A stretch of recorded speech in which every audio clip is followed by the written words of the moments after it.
The stagecoach rattled violently as it hit another rut in the dusty road, jolting Virginia Armstrong awake from her fitful slumber. Her hand instinctively clutched the creased photograph in her pocket, the only image she had of the man she'd agreed to marry, a stranger whose penmanship had won her heart through months of correspondence. The year was 1875, and Virginia was hurtling toward a new life in Wyoming territory, leaving behind the ashes of her old existence in Boston. "Not much longer now, miss," the driver called back. "Clearwater's just beyond that ridge." Virginia nodded, though no one could see her. Her throat felt parched from the journey, her blue traveling dress rumpled and covered in a fine layer of dust. 24 years old and traveling alone across the country, to marry a man she'd never met. Her friends back east had called her mad. But desperation had a way of making the impossible seem reasonable. The letters from Yates Wilson had started arriving 6 months ago, after she'd placed an advertisement in a matrimonial gazette. A rancher with a young son, seeking a wife to help build a life in Wyoming territory. His words had been straightforward but gentle, describing his ranch, his daily routine, his hopes for a partner. No flowery sentiments or grand promises, just honesty that had somehow felt more romantic than any sonnet. The coach crested the final hill, revealing the small frontier town of Clearwater sprawled across the valley floor. Virginia's heart hammered against her ribs. Would he recognize her from the small photograph she'd sent? Would she recognize him? Most importantly, would the reality of Yates Wilson match the man she'd constructed in her imagination? As the coach rolled to a stop in front of the town's only hotel, Virginia gathered her courage along with her small carpet bag. The driver helped her down, her legs unsteady after days of travel. "Mrs. Armstrong." A tall boy of perhaps 12 approached her, hat in hand. He had sandy blonde hair and a serious expression that made him seem older than his years. "Miss Armstrong," she corrected gently. "Though not for long, I suppose. You must be Thomas." The boy nodded, studying her face with an intensity that made her uncomfortable. His eyes widened slightly, and he took a small step backward. "Is something wrong?" Virginia asked, adjusting her bonnet. "You look just like Hope," the boy said, his voice barely above a whisper. "Just like my mama." Virginia felt as though the ground had shifted beneath her feet. Yates had mentioned his late wife only briefly in his letters, that she had passed from fever 3 years prior, leaving him to raise their son alone. He had never described her appearance, nor sent a photograph of her. "Your father, is he here?" Virginia managed to ask, looking around the dusty street. Thomas shook his head. "Pa couldn't leave the ranch. There's trouble with the cattle. He sent me with Mr. Grayson to fetch you." He pointed to an older man loading supplies into a wagon. "I see," Virginia said, trying to hide her disappointment. She had imagined their first meeting differently. "Pa said to tell you he's awful sorry he couldn't come himself, but that he's got the house all ready and he'll be waiting when we get back." Thomas paused, still staring at her. "Are you really going to be my new mother?" The directness of the question caught Virginia off guard. "Well, your father and I have an arrangement, but we'll need to see if we suit each other first." Thomas nodded solemnly. "I hope you stay. Pa's been awful lonely." "And I've been wishing for—" He stopped himself, suddenly embarrassed. "For what?" Virginia encouraged. "For someone like you," he admitted. "Someone who could make him smile again." Virginia felt a wave of emotion wash over her. This boy needed a mother as much as Yates needed a wife. And perhaps she needed them both just as desperately. "The wagon's ready," called Mr. Grayson, a weathered man with kind eyes. "It's a 2-hour ride to the Wilson place. Better get started if we want to make it before sundown."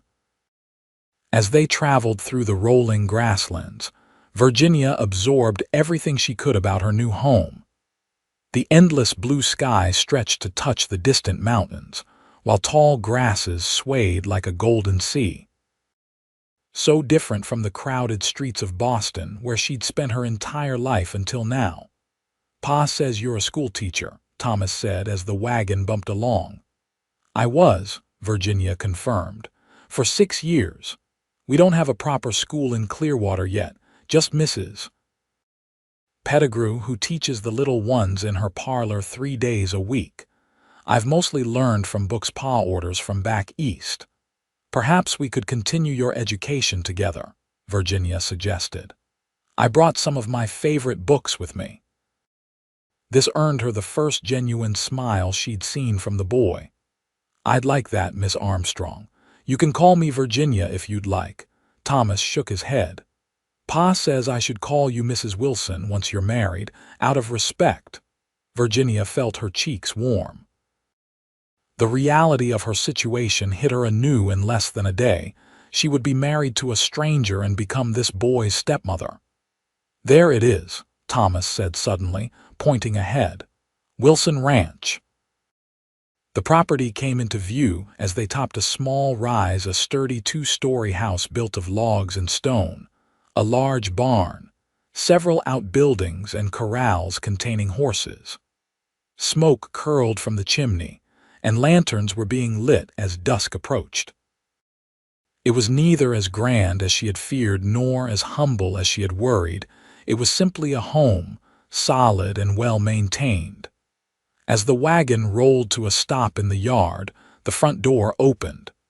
A tall man stepped out onto the porch, removing his hat as he did so.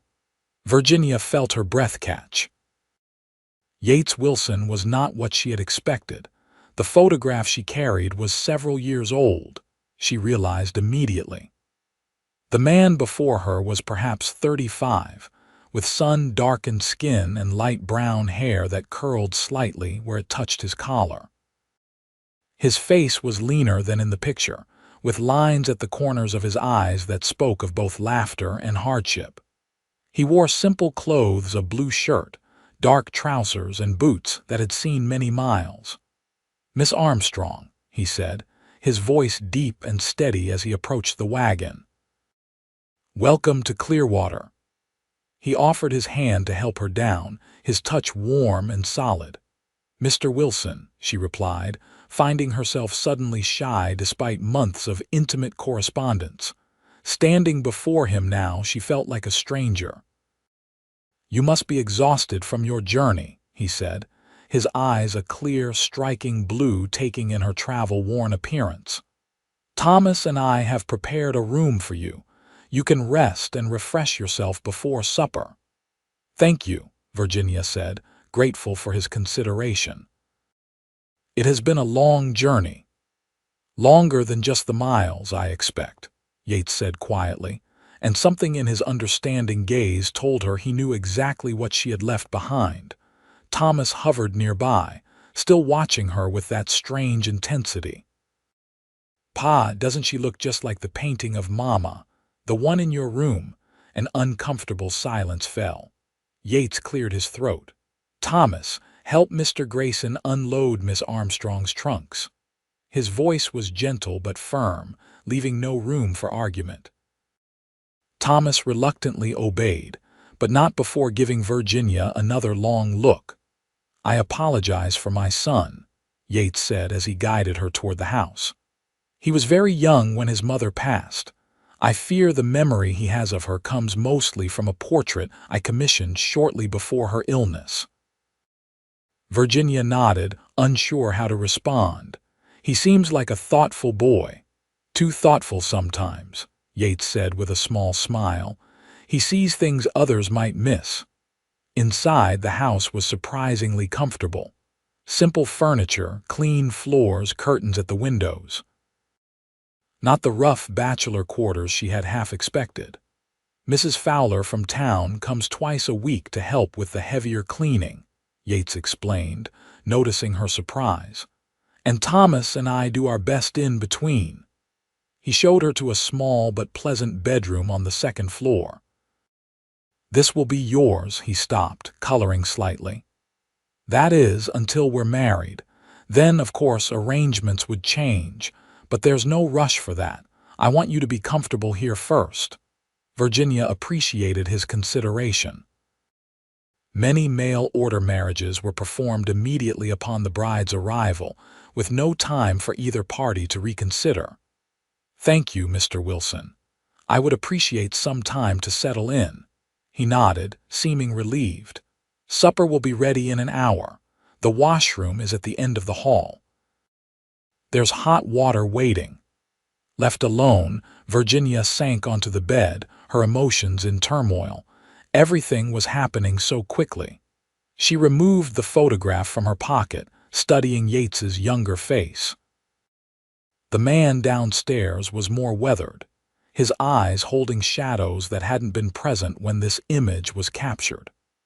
What had happened in those intervening years, beyond the death of his wife? She unpacked a fresh dress and her toiletries, then made her way to the washroom. The hot water was blissful after days of travel, and she felt renewed as she changed into a simple blue dress that brought out the color of her eyes. Her chestnut hair, usually pinned severely back when she'd been teaching, she arranged in a softer style. When she descended the stairs, she found Yates in the kitchen, his sleeves rolled up as he stirred something on the stove. "Can I help?" she offered. He turned and for a moment simply stared at her. "You look," he began, then seemed to think better of whatever he'd been about to say. "Different, rested. Thank you for the hot water. It was exactly what I needed." Thomas came in from outside, his face and hands freshly washed. His eyes widened when he saw Virginia, but this time he kept his observations to himself. Dinner was a simple but delicious stew with fresh baked bread, followed by apple pie. Mrs. Fowler left the pie, Yates admitted when she complimented the meal. "I'm afraid my cooking skills are limited to what won't kill us." Virginia laughed, surprising herself. "Then perhaps I can contribute in that area. I'm not an expert cook, but I managed well enough on my own in Boston." "You lived alone?" Thomas asked, curiosity overcoming his earlier reticence. Virginia nodded. "After my father died last year, yes." "No other family?" Yates asked quietly. "None living," she replied. It was only part of the truth. There were other reasons she had left Boston, but those were not stories for a first meeting. After dinner, Thomas reluctantly went to bed, leaving Virginia and Yates alone in the parlor. A small fire warded off the evening chill, and Virginia found herself studying the room's details, bookshelves filled with well-used volumes, a writing desk near the window, a comfortable-looking armchair with a blanket draped over it. Signs of a life already in progress, one she was preparing to join. "I feel I should apologize again for Thomas's comments," Yates said, breaking the silence. "About the resemblance." Virginia shook her head. "There's no need. Children speak their minds. Still, it must be strange for you." "It's strange for all of us, I think," she replied honestly. "This situation, getting to know each other after months of letters." Yates nodded, his gaze direct. "In my last letter, I mentioned that there would be no obligations when you arrived. That remains true. I've arranged with the minister to be available whenever if you decide you wish to proceed with our marriage. But you're welcome to stay as our guest for as long as you need to make your decision." Virginia felt a rush of gratitude for his understanding. "That's very kind. Though I should warn you, the town will talk if an unmarried woman stays under your roof for too long." A smile touched his lips. "Clearwater will talk regardless. Small towns always do." "Tell me about your ranch," Virginia said, wanting to steer the conversation to safer ground. "In your letters, you mentioned expanding." Yates's expression brightened as he spoke about his plans for the property, additional grazing land, more cattle, perhaps horses. As he talked, Virginia could see the passion he had for this place, the pride in what he'd built. "I'm sorry," he said eventually. "I've been talking too much. You must be tired." "Not at all," Virginia assured him. "It's good to hear you speak of your dreams for this place." "And what of your dreams, Miss Armstrong? Besides escaping Boston, which I gather was a priority." The question caught her off guard. In her letters, she had shared little of her reasons for leaving, focusing instead on her hopes for the future. "I wanted a fresh start," she said carefully. "A chance to build something meaningful." "A family?" he asked, his tone gentle. "Perhaps." She met his gaze. "I enjoyed teaching, but I always felt something was missing. When my father died and I found myself truly alone, I realized what that was." "Connection," Yates said. "Yes, exactly." She was surprised by his understanding. "Is that what you're seeking as well, Mr. Wilson?" He considered his answer carefully. "When Hope died, I thought I'd never want another wife. I focused entirely on Thomas and the ranch. But as time passed, I realized Thomas needs more than just a father and I." He hesitated. "I found I wasn't made for solitude." The honesty in his voice touched something in Virginia. This was the man she had come to know through his letters, thoughtful, direct, unafraid of showing vulnerability. "It's late," she said finally, rising from her chair. "I should retire." Yates stood as well. "Of course. Breakfast is usually at sunrise, but sleep as long as you need. Tomorrow I thought I might show you the rest of the property if you're interested. I'd like that very much." He walked her to the stairs, keeping a respectful distance. "Good night, Miss Armstrong." "Good night, Mr. Wilson." In her room, Virginia stood at the window, looking out at the vast darkness punctuated by stars brighter than any she'd seen in Boston. She had made it this far, traveled across the country to a place she'd never been, to marry a man she'd never met. The reality of Yates Wilson was both more and less than she had imagined. More thoughtful, less imposing. His eyes held a sadness she hadn't anticipated, but also a kindness that reassured her. Thomas was another matter entirely. His comment about her resemblance to his mother unsettled her. Was that why Yates had responded to her advertisement? Had he seen her photograph and chosen her because she reminded him of his late wife? Sleep came fitfully, her dreams filled with fragments of her past in Boston and glimpses of an uncertain future in Wyoming. Morning arrived with golden light streaming through her window and the smell of coffee drifting up from below. Virginia dressed quickly in a practical skirt and shirtwaist, pinning her hair in a simple style that would stay neat outdoors. Downstairs, she found Thomas alone in the kitchen, carefully monitoring a pan of eggs. "Pa had to check on a new calf," he explained. "He said to tell you he'll be back soon." "Can I help with breakfast?" Virginia offered. Thomas shook his head. "I've got it. Pa's teaching me to cook. Says a man should know how to feed himself." Virginia smiled, liking Yates more for this practical approach to raising his son. "That's very sensible." Thomas glanced at her as he dished up the eggs.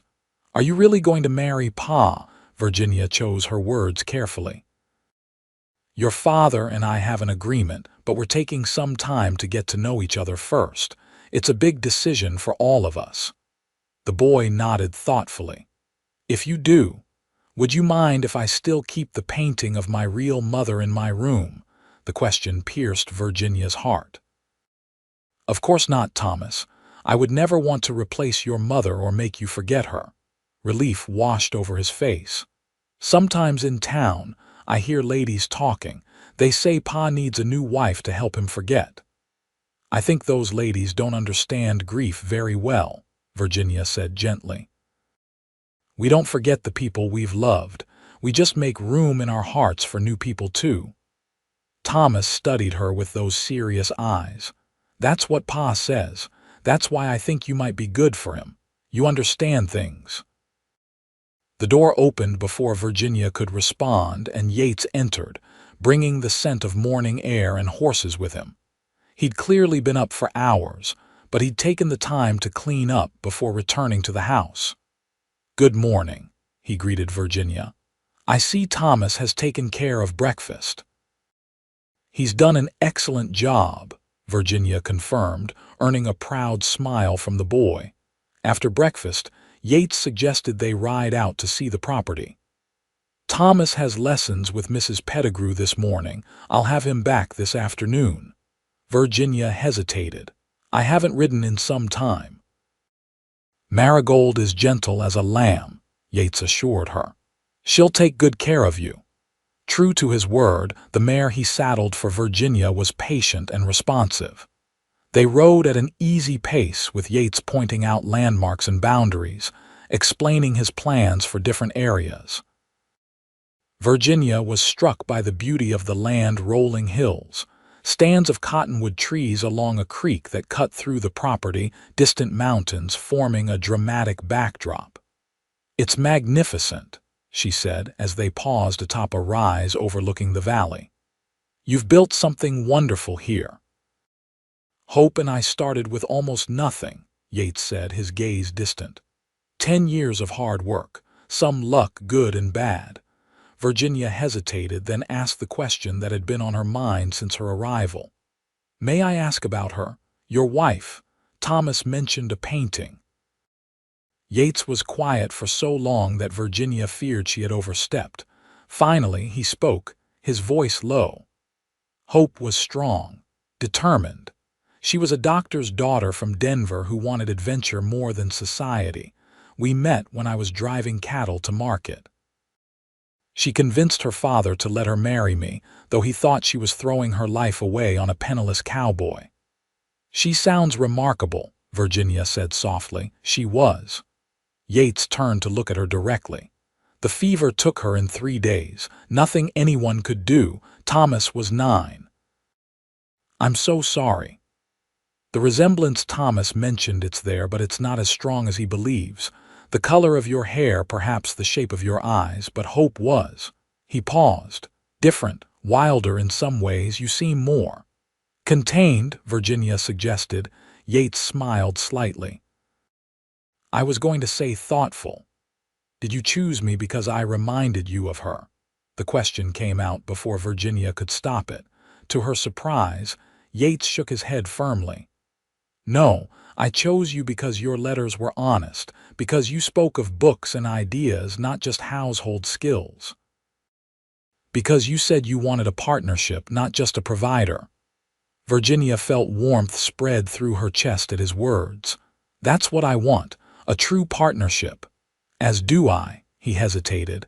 "But I need to be honest with you, there are complications with the ranch that I didn't fully explain in my letters." Virginia tensed. "What kind of complications?" "Financial ones, partly. The drought last year hit us hard, but there's more." He gestured toward the north. "The Blackwater Mining Company wants this land. They've found silver in the mountains, and they need water rights from this valley to process the ore. And you don't want to sell. This land is Thomas's future, his inheritance. I won't sell it out from under him." Yates's jaw tightened. "But they're making things difficult. Cattle disappearing, fences cut. Nothing I can prove, but—" "That's why you needed help with the cattle yesterday," Virginia realized. "It wasn't just routine work." Yates nodded. "I should have told you before you came. I understand if this changes your mind about staying." "It doesn't," Virginia said firmly. "I didn't come all this way expecting an easy life, Mr. Wilson." "Yates," he corrected her. "If we're to be partners, you should use my given name." "Yates," she repeated, liking the feel of it on her tongue. "And I'm Virginia." They rode back toward the house in companionable silence. Virginia's mind raced with everything she'd learned. The challenges facing the ranch were significant, but somehow they made her more determined to stay, not less. Here was purpose, a real reason to be needed beyond just keeping house. As they approached the barn, Yates suddenly stiffened, his gaze fixed on the road leading to the property. "What is it?" Virginia asked, noticing his change in demeanor. "Riders coming. Stay behind me." His voice had gone hard, his hand moving to rest on the revolver at his hip. 3 men on horseback approached the yard. The leader, a well-dressed man with a neat beard, reined in his horse and tipped his hat. "Wilson, didn't expect to find you at home midday." "Vaughn," Yates acknowledged coldly. "What brings you to my property?" "Just being neighborly." "Heard you had a visitor." The man's gaze shifted to Virginia, his expression calculating. "Madam." Virginia nodded but remained silent, sensing the tension crackling between the 2 men. "Miss Armstrong is my fiancée," Yates said, the declaration causing Virginia's pulse to quicken. "Virginia, this is Edgar Vaughn. He represents Blackwater Mining." Vaughn's eyebrows rose slightly. "Congratulations are in order then. When's the happy day?" "Soon," Yates said firmly. "Now state your business and be on your way." Vaughn smiled, but it didn't reach his eyes. "Just wanted to let you know the company's offer still stands. $10,000 for the property. More than generous considering your difficulties." "Not interested," Yates replied. "Not now, not ever." Vaughn sighed dramatically. "Pride's an expensive luxury, Wilson. One you might not be able to afford much longer." He turned his attention back to Virginia. "Madam, a pleasure. I hope you know what you're getting yourself into with this one." The men rode away, leaving an uncomfortable silence in their wake. "I apologize for that," Yates said, dismounting and coming to help Virginia down from her horse. His hands at her waist were strong and steady. "No need to apologize," she assured him. "Though you might have warned me before announcing our engagement." A flush crept up Yates's neck. "I thought it best they not know you were here alone. Vaughn can be unpredictable." Virginia nodded her understanding. "What did he mean about your difficulties?" Yates's expression darkened. "The bank in Clearwater holds the mortgage on part of the property. The loan is due in 3 months. Vaughn knows I've been struggling to get the money together. And if you can't pay, I lose the north pasture and the water rights that go with it. Without those rights, the rest of the ranch becomes nearly worthless." His voice was matter of fact, but Virginia could see the worry in his eyes.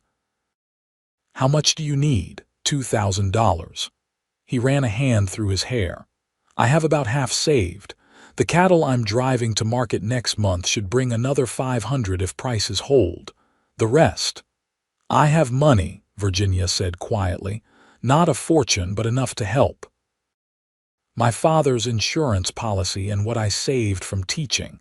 Yates looked at her sharply. "I didn't ask you here for your money, Virginia." "I know that," she said. "But if we're to be partners, your problems are my problems. I want to help." Something shifted in his expression, surprise, followed by a cautious hope. "We should discuss this further, but not now. Thomas will be home soon, and I promised him we'd all have dinner together." Virginia nodded, though she had more questions. As they walked the horses back to the barn, she was acutely aware of Yates beside her, his steady presence, the gentle way he handled the animals, the respect with which he treated her opinions. Whatever her initial doubts, she was increasingly certain she'd made the right choice in coming to Wyoming. The next few days settled into a rhythm. Virginia helped with household tasks, got to know Thomas better, and explored the immediate surroundings of the ranch. Each evening, she and Yates would talk after Thomas went to bed, sharing stories from their pasts and discussing plans for the future. Despite the uncertainty hanging over the ranch, Virginia found herself feeling more at home than she ever had in Boston. On her 5th day at the ranch, Virginia ventured into town with Yates to purchase supplies. Clearwater was small but growing. A general store, hotel, saloon, blacksmith, and a handful of other businesses lined the main street. As they tied their horses outside the general store, Virginia noticed several women watching her with undisguised curiosity. "Word travels fast," Yates murmured, following her gaze. I expected as much, Virginia replied, straightening her hat. Shall we give them something to talk about? A smile tugged at Yates's lips as he offered her his arm. Mrs. Jenkins runs the store. She's also the most notorious gossip in 3 counties. Inside, a plump woman with shrewd eyes greeted them warmly. Mr. Wilson, and this must be your bride-to-be we've been hearing about. Miss Virginia Armstrong, Yates introduced her. Virginia, this is Mrs. Jenkins. A pleasure, Virginia said politely. Your town is charming. From Boston, I hear. Quite a change for you.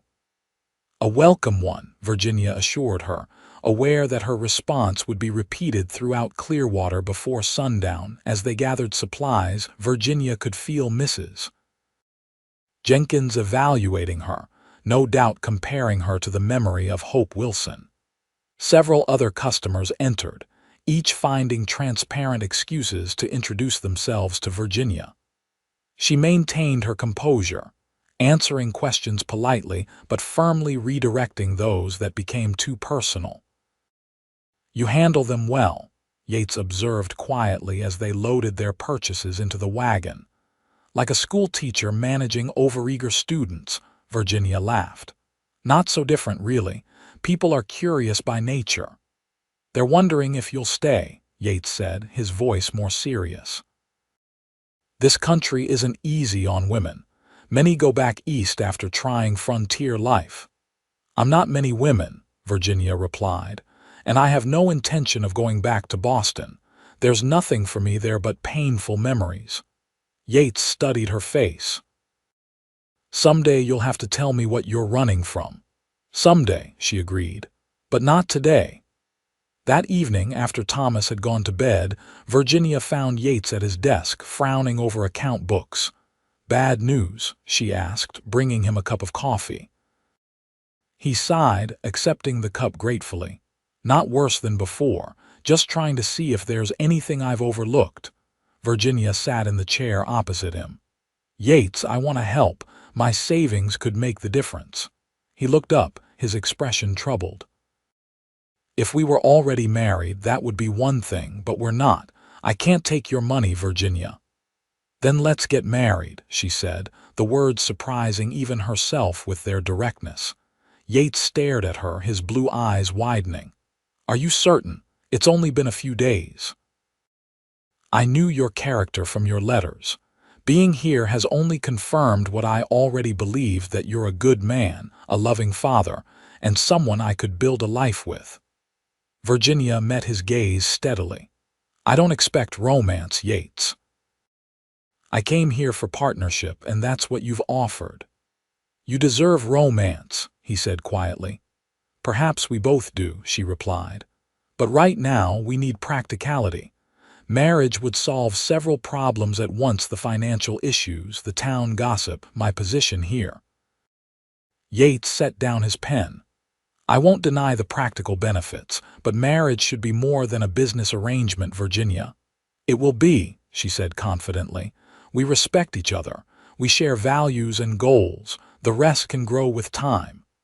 He was silent for a long moment, studying her face. Finally, he nodded. All right. If you're certain, we'll speak to Reverend Cooper tomorrow. That night, Virginia lay awake, her mind racing. Had she been too forward? Was she rushing into this marriage out of fear rather than conviction? But each time doubt crept in, she reminded herself of the alternative: returning to Boston, to the whispers and accusatory glances, to the memory of shame and betrayal that had driven her west in the first place. No, marrying Yates was the right decision. He was nothing like Charles Hammond, the school superintendent who had pursued her relentlessly, then turned vicious when she rejected his advances. Charles had used his position to spread lies about her, gradually destroying her reputation and forcing her resignation. By the time she'd placed the matrimonial advertisement, she'd been desperate for escape. Yates Wilson was different. He was honest, straightforward, respectful of her boundaries. And if there wasn't the passionate love she'd once dreamed of, perhaps that was for the best. Passion had a way of turning to poison, as she'd learned painfully with Charles. The next morning they rode into town together to see Reverend Cooper. Thomas accompanied them, his face solemn as they explained their plans. "You're sure about this?" The Reverend asked Virginia privately while Yates and Thomas waited outside. "Marriage is not to be entered into lightly, especially to a man you've known such a short time." "I'm certain," Virginia replied. "Mr. Wilson is exactly the man he represented himself to be in his letters." "And the boy? You're prepared to be a mother to him," Virginia smiled softly.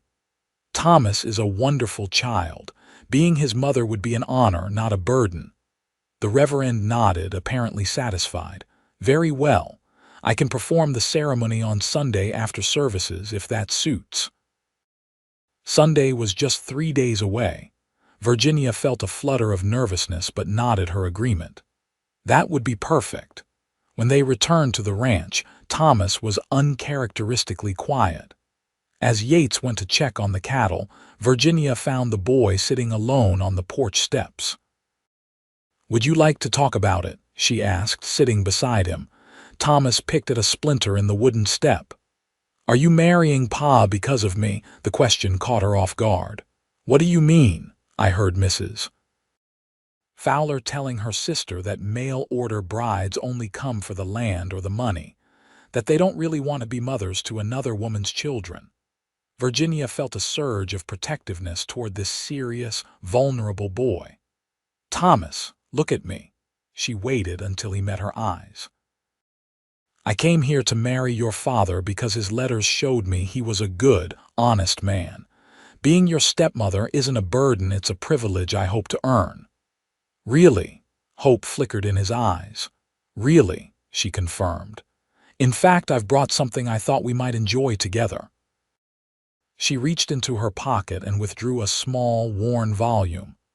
"This was my favorite book when I was about your age, The Adventures of Tom Sawyer. Have you read it?" Thomas shook his head, his interest piqued.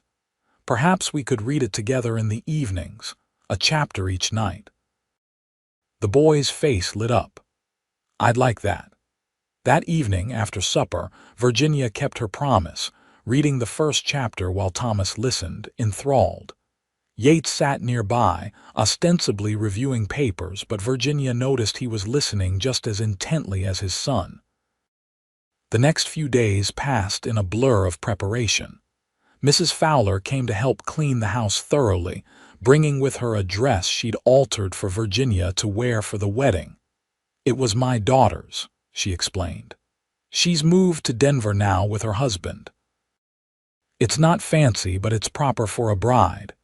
The dress was simple but lovely, cream-colored with delicate lace at the collar and cuffs. Virginia was touched by the gesture. "Thank you," she said sincerely. "It's beautiful." Mrs. Fowler studied her with shrewd eyes. "You'll do right by them," she said finally. "That boy needs a mother's hand, and Yates has been alone too long."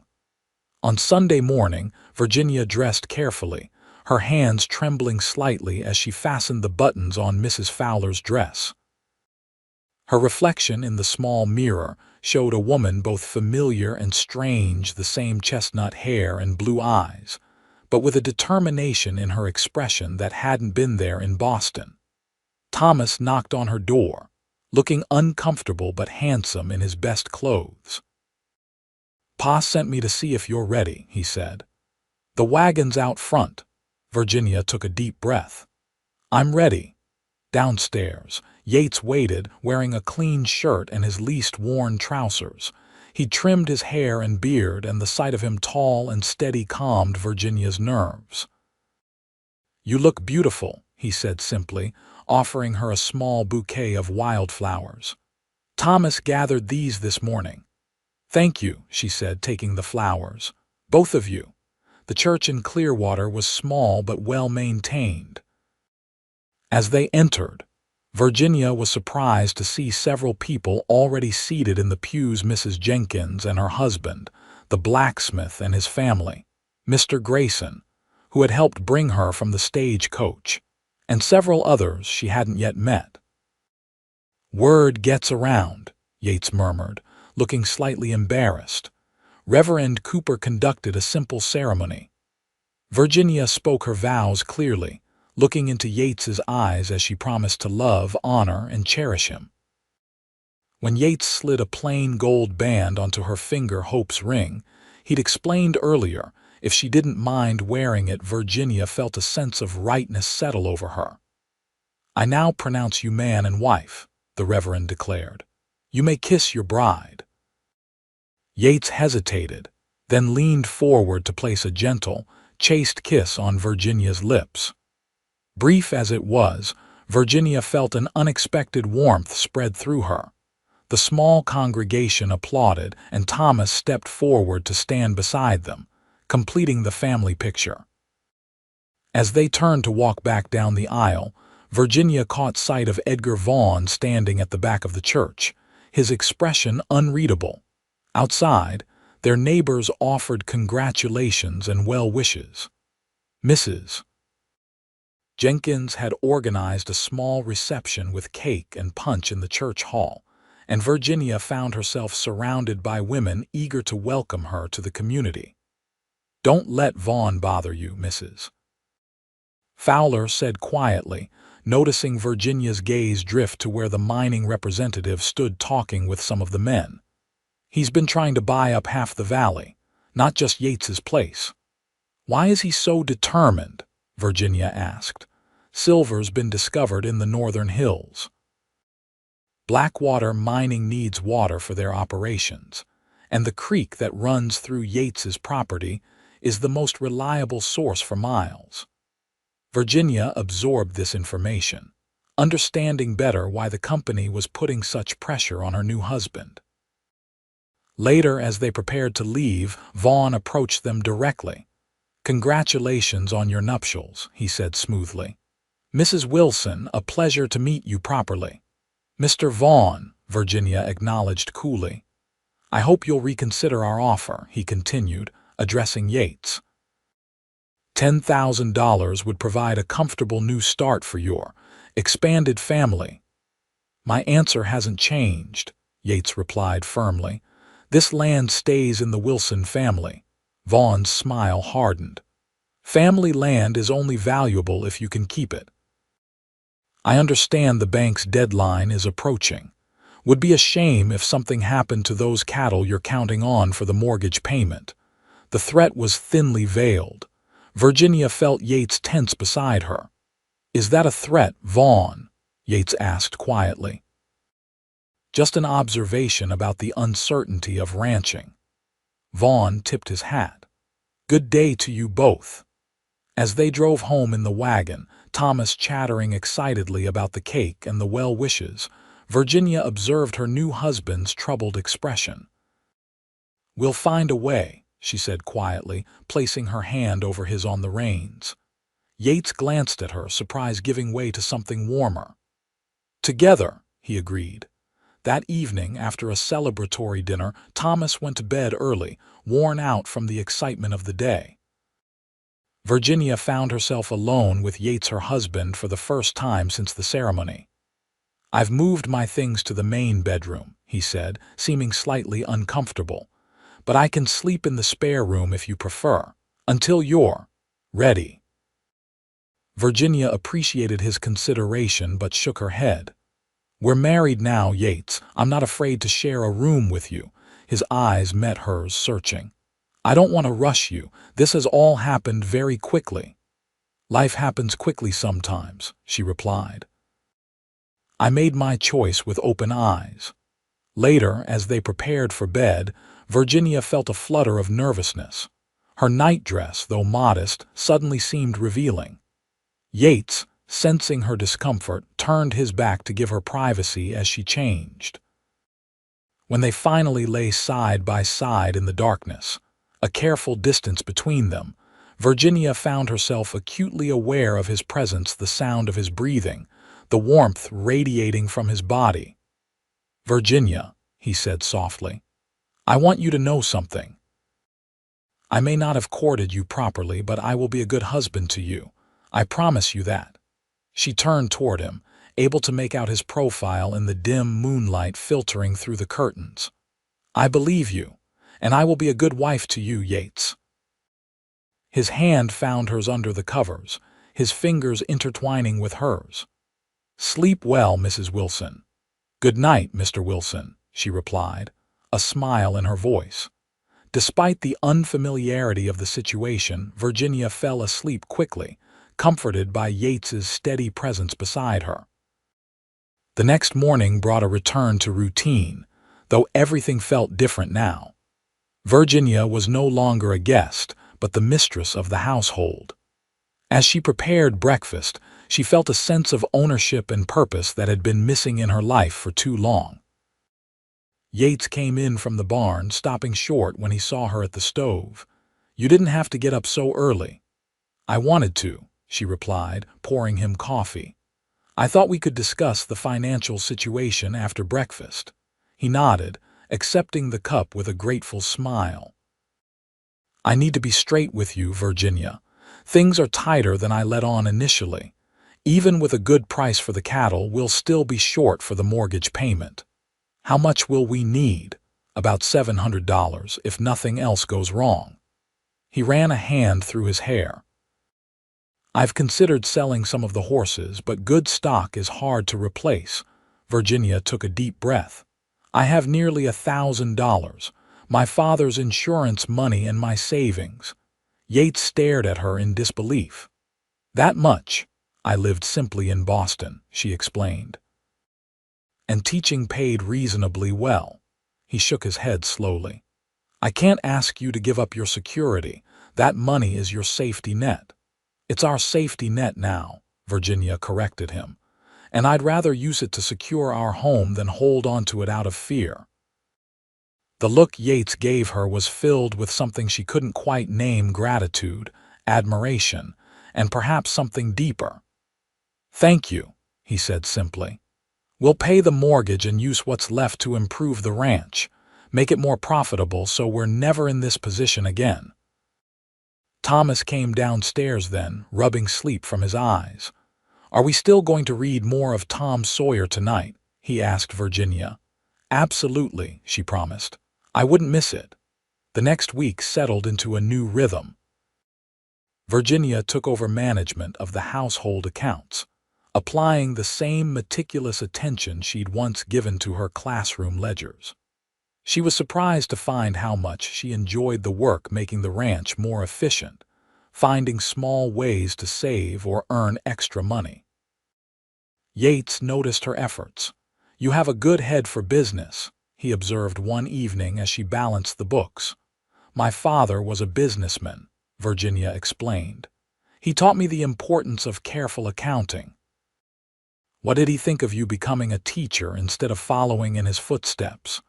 Virginia's expression clouded slightly. "He supported my choice, said teaching was a noble profession, but I think he always hoped I'd marry a businessman and put my skills to use that way." "And instead, you've married a rancher," Yates said with a rueful smile. "A rancher who's building something valuable," Virginia corrected him. "This place will be Thomas's legacy someday. That's worth more than any city business." Yates reached across the table to cover her hand with his. "I'm grateful every day that you answered my advertisement." The simple touch sent warmth spreading up Virginia's arm. These moments of connection had been growing more frequent between them, a hand at the small of her back as they walked, fingers brushing as they passed items at the table, sitting closer together in the evenings as they read or talked. 2 weeks after their wedding, Yates announced it was time to drive the cattle to market in Cheyenne. "I'll be gone for about 10 days, he explained. "Thomas usually stays with the Graysons while I'm away, but if you'd prefer, he stay here with you." "Of course he should stay here," Virginia said immediately. "We'll manage fine together." Thomas looked pleased at this development. "Can we keep reading Tom Sawyer while Pa's gone?" "Every night," Virginia promised. "And maybe you could help me with some special projects around the house as well." The morning of Yates's departure, Virginia rose early to prepare a hearty breakfast and pack food for his journey. As he loaded his saddlebags, she felt an unexpected anxiety at the thought of his absence. "Be careful," she said, handing him the package of food. "Always am." He hesitated, then stepped closer, one hand coming up to touch her cheek gently. "I'll miss you, both of you." "We'll miss you too," Virginia replied, her voice softer than she'd intended. Yates leaned down and kissed her, not the brief, chaste kiss of their wedding, but something warmer and more lingering. When he pulled away, Virginia felt slightly breathless. 10 days, he promised. No more. As Virginia and Thomas waved goodbye to Yates, and the two ranch hands accompanying him with the cattle, she felt a curious mix of emotions: concern for his safety, determination to manage well in his absence, and a lingering warmth from his kiss. The first few days without Yates passed smoothly. Virginia and Thomas settled into their own routine: lessons in the morning, chores in the afternoon, reading by the fire in the evening. Thomas proved to be a bright, eager student, soaking up knowledge with an enthusiasm that reminded Virginia how much she'd enjoyed teaching. On the fourth day, Mr. Grayson rode out to check on them. "Everything all right out here?" he asked, accepting the coffee Virginia offered him. "We're managing well," Virginia assured him.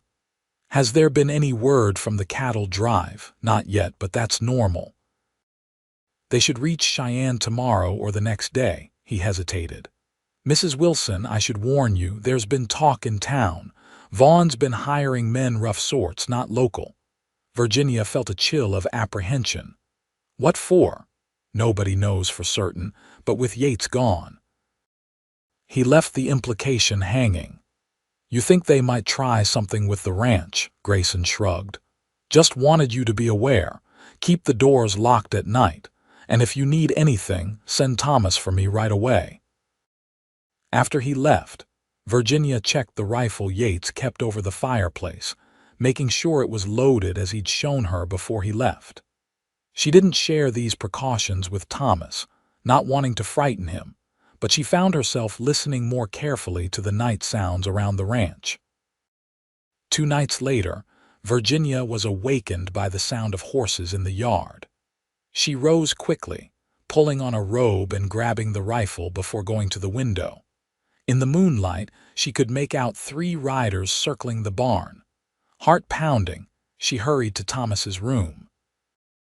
"Thomas," she whispered, shaking him gently. "Wake up." The boy stirred, blinking up at her. "What's wrong?" "There are men outside. I need you to go out the back way and run to the Grayson place." "Can you do that?" Thomas nodded, fully awake now. "Is it Vaughn's men?" "Like Mr. Grayson warned about?" "I don't know, but I want you safe." Virginia helped him pull on his boots. "Go through the kitchen and stay in the shadows. Don't stop for anything." "What about you?" he asked, his young face serious in the darkness. "I'll be fine.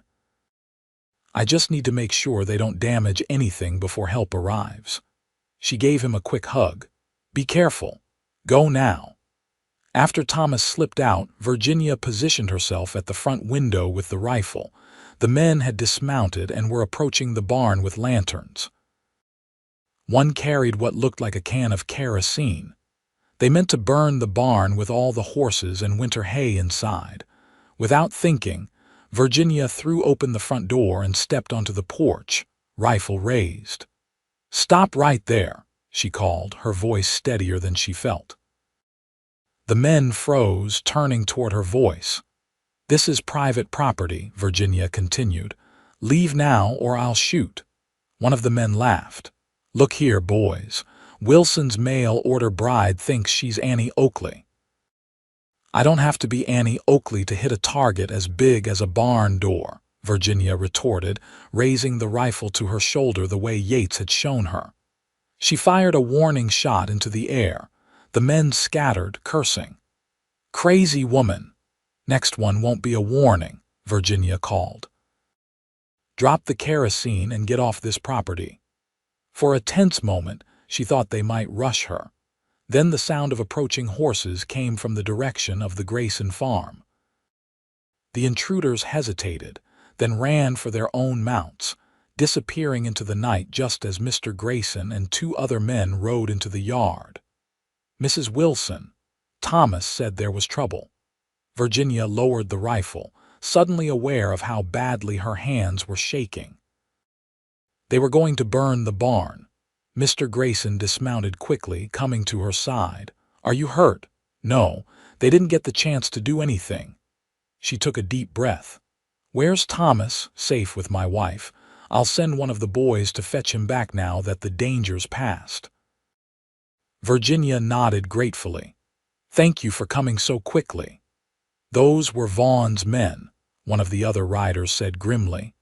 "I recognized Carson, who works for the mining company." Mr. Grayson's expression hardened. "This has gone too far. Threatening women and children is beyond the pale.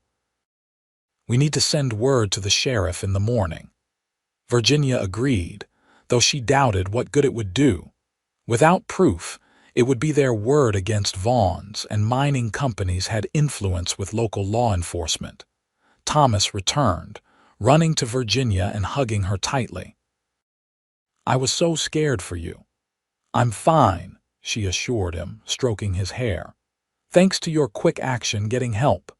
Mr. Grayson and his friends insisted on staying the night to keep watch. Virginia was grateful for their presence, though she found it impossible to return to sleep. Instead, she sat at the kitchen table, a cup of cold coffee before her, thinking about Yates. He would be furious when he learned what had happened, not at her, but at the danger his family had been placed in. Virginia realized with a start that she was thinking of herself and Thomas as Yates's family, not just his legal obligations. Somewhere in the past weeks, this ranch and these people had become home in a way Boston never had. The next morning, Virginia rode into town with Mr. Grayson to speak with the telegraph operator. She sent a brief message to Yates in Cheyenne, letting him know there had been trouble, but that she and Thomas were safe. She deliberately kept the details vague, not wanting to worry him or rush his business in town. As they left the telegraph office, Virginia spotted Edgar Vaughn across the street, speaking with several well-dressed men outside the hotel. "Investors," Mr. Grayson muttered. "He's been bringing them in from Denver to see the mining operation." Making a sudden decision, Virginia crossed the street, ignoring Mr. Grayson's startled protest. "Mr. Vaughn," she called, approaching the group. "A word, if you please." Vaughn turned, surprise crossing his features before he smoothed them into a polite smile. "Mrs. Wilson, what brings you to town?" "I think you know," she replied coldly. "3 men tried to burn our barn last night, men who work for your company." The investors exchanged uncomfortable glances. "That's a serious accusation," Vaughn said, his smile fading. "One I categorically deny." "Deny it all you want," Virginia said, keeping her voice steady. "But you should know that we've telegraphed the territorial marshal and we have witnesses who identified your employees." This wasn't strictly true, but Vaughn didn't need to know that.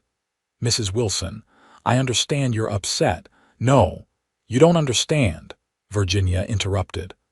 "What you've done isn't just illegal, it's foolish. My husband has no intention of selling that land, not now, not ever. The sooner you accept that and look for alternatives, the better for everyone." One of the investors, an older man with an impressive mustache, cleared his throat. "Vaughn, what exactly is going on here?" "Nothing, Mr. Harrington. Just a misunderstanding with one of the local ranchers." "It sounds like more than a misunderstanding," the investor observed. "It sounds like intimidation tactics." Virginia seized the opportunity. Blackwater Mining has been pressuring several local landowners to sell water rights. When persuasion failed, they've resorted to increasingly aggressive methods. "That's not how we do business, Vaughn," Harrington said sharply. "I made that clear from the beginning. Vaughn's face had reddened with anger or embarrassment. "Mrs. Wilson is exaggerating a simple property dispute. Burning down barns with animals inside isn't a property dispute," Virginia retorted. "It's arson and animal cruelty at minimum." Harrington turned to Vaughn. "I think we need to continue our discussions in private. Mrs. Wilson, thank you for bringing this to our attention." Virginia nodded, recognizing the dismissal. She'd said what she needed to say. Whether it would have any effect remained to be seen, but she'd planted a seed of doubt among Vaughn's investors. Mr. Grayson was waiting for her, his expression a mix of concern and admiration. "That was either very brave or very foolish," he said as they walked back to their horses. "Perhaps both," Virginia admitted. "But I'm tired of being afraid. This is our home and I won't let them threaten us." The next several days passed without incident. Virginia kept Thomas close to the house, and Mr. Grayson arranged for one of his hired hands to stay at the Wilson ranch until Yates returned. The young man, Jim, slept in the barn and helped with the chores, providing both protection and practical assistance. 9 days after Yates's departure, Virginia was hanging laundry in the yard when Thomas shouted from the porch, "Riders coming." Her heart leapt, thinking it might be Yates returning early, but as the group came into view, she recognized Edgar Vaughn among them. Beside him rode the investor from town, Harrington, and several other men Virginia didn't know. "Stay on the porch, Thomas," she called, moving to meet the approaching group. Jim emerged from the barn, rifle in hand, positioning himself nearby. Vaughn reined in his horse, tipping his hat with exaggerated politeness. "Mrs. Wilson, I hope you'll forgive the intrusion, but Mr. Harrington and his associates wish to speak with you directly." Virginia nodded cautiously, her gaze shifting to the older man. "Mr. Harrington, Mrs. Wilson," he replied, dismounting with the stiffness of a man unused to long rides. "I've had extensive discussions with Mr. Vaughn regarding the situation with your property." "And," Virginia prompted when he paused, "and I believe we've been approaching this from entirely the wrong angle. May we speak somewhere more comfortable? I assure you we come in peace." Virginia hesitated, then nodded. "You may come inside. Your men will need to wait out here." Harrington agreed readily, following Virginia to the house with Vaughn trailing behind, looking distinctly uncomfortable. Thomas watched them warily from the doorway. "This is my stepson, Thomas," Virginia introduced. "Thomas, this is Mr. Harrington from Denver." "Your father raised you in a fine home, young man," Harrington observed, looking around the well-maintained interior of the house. "Yes, sir," Thomas replied, still suspicious. "He worked hard for it." In the parlor, Virginia invited Harrington to sit but remained standing herself. "What proposal have you come to make, Mr. Harrington?" The investor smiled slightly. "Direct. I appreciate that. Mrs. Wilson, instead of buying your land, Blackwater Mining would like to negotiate for limited water rights only. We're prepared to offer a fair annual payment for access to the creek at specific times and in controlled amounts." Virginia blinked in surprise. This was not what she'd expected. "That's a significant change from your previous position." "Yes, well," Harrington cast a sidelong glance at Vaughn, "I've made it clear to Mr. Vaughn that our company operates ethically or not at all. His methods were unacceptable." "I see." Virginia considered the offer. "Of course, I can't make any decisions without my husband. He should return within the next day or two." "Naturally," Harrington agreed. "We'll leave the details of our proposal for your review. All I ask is that you consider it with an open mind." "We will," Virginia promised. "Though I should warn you that my husband feels strongly about maintaining control of his property." "As he should," Harrington said, surprising her again. A man's land is his legacy, but I believe there's room for compromise that benefits us both. After the men left, Thomas turned to Virginia with wide eyes. Are we going to sell the water rights? That's for your father to decide, Virginia said carefully, but it's a very different offer from what they made before. Because of what you did in town, Thomas said, his voice filled with admiration. You scared them, Virginia laughed. I don't think I scared anyone, but sometimes standing firm is the only way to earn respect. That evening, as they sat reading Tom Sawyer by the fire, they heard the sound of horses in the yard. Thomas jumped up, rushing to the window. It's Pa, he shouted, already running for the door. Virginia followed more slowly, her heart suddenly pounding.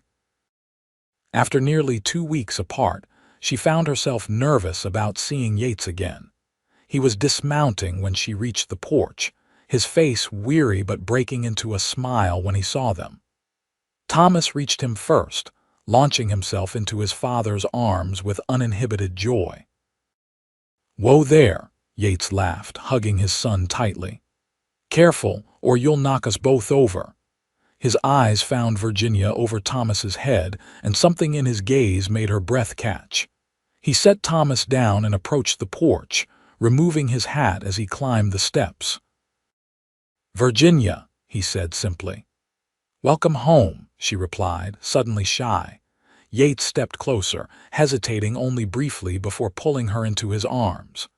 She went willingly, breathing in the scent of him, dust from the trail, the leather of his saddle, something uniquely him beneath it all. I got your telegram, he murmured against her hair. What happened? Later, she whispered. It's resolved now. Everyone's safe. He pulled back slightly, studying her face as if to reassure himself she was unharmed. Then, with Thomas watching and grinning, Yates kissed her a real kiss, not tentative or cautious, but confident and claiming. When they separated, Virginia felt flushed and slightly breathless. You must be hungry, she managed to say. There's stew keeping warm. Yates laughed, the sound warming her from within. Always practical. Yes, I'm starving. But first, he reached into his saddlebag and withdrew a small package. I brought something for you. Inside the simple brown paper was a delicate silver hairpin with a small pearl. It's beautiful, Virginia said, genuinely touched. The cattle brought a good price, Yates explained. Better than I'd hoped. I wanted you to have something, just because. The gift was more meaningful than any expensive jewelry could have been, a symbol that he'd thought of her, wanted to please her, even in the midst of important business. Later, after Thomas had gone to bed, Virginia and Yates sat together at the kitchen table. She told him everything that had happened in his absence: the attempted burning of the barn, her confrontation with Vaughn in town, and finally Harrington's new proposal. You confronted Vaughn in front of his investors? Yates asked, his expression a mix of concern and admiration. Virginia, that was dangerous. It was effective, she countered, and I was in a public place. He couldn't very well threaten me there. Yates shook his head slowly. I leave for 10 days and come back to find my wife has single-handedly faced down a mining company. Not single-handedly, Virginia corrected. Mr. Grayson and the others were a great help, still. Yates reached across the table to take her hand. I'm proud of you and grateful. Not many women would have defended a new home so fiercely. It's my home now, Virginia said simply. Our home. Yates's thumb traced circles on the back of her hand, sending pleasant shivers up her arm. What do you think of Harrington's offer? I think it's worth considering, she replied honestly. The annual payment would provide security, and if the terms are carefully defined to protect our primary water needs. You've thought this through. I've had little else to do but think with you gone, Virginia admitted. Yates's expression softened. Did you miss me then? Yes, she said quietly. More than I expected to. He stood, drawing her to her feet and into his arms. I missed you every day, thought about you every night. Virginia leaned into him, savoring his solid warmth. I was afraid, she confessed. Not just of Vaughn's men, but that you might regret our marriage, that it was too rushed, too practical. Never, Yates said firmly. He tipped her chin up, making her meet his gaze. Virginia, I married you for practical reasons, yes. But these past weeks, getting to know you, seeing your strength and your kindness with Thomas, I find myself wanting more than just a practical arrangement. Her heart seemed to stop, then race forward. What do you want, Yates? A true marriage, he said softly. In every sense. If you'll have me. Virginia's answer was to rise on her toes and kiss him, her arms sliding around his neck. He responded immediately, gathering her closer, his kiss deepening with a hunger that matched the awakening need within her. Later, in the bedroom that was truly theirs now, Virginia discovered that passion without love was indeed hollow, as she had once feared, but passion with growing love was transformative.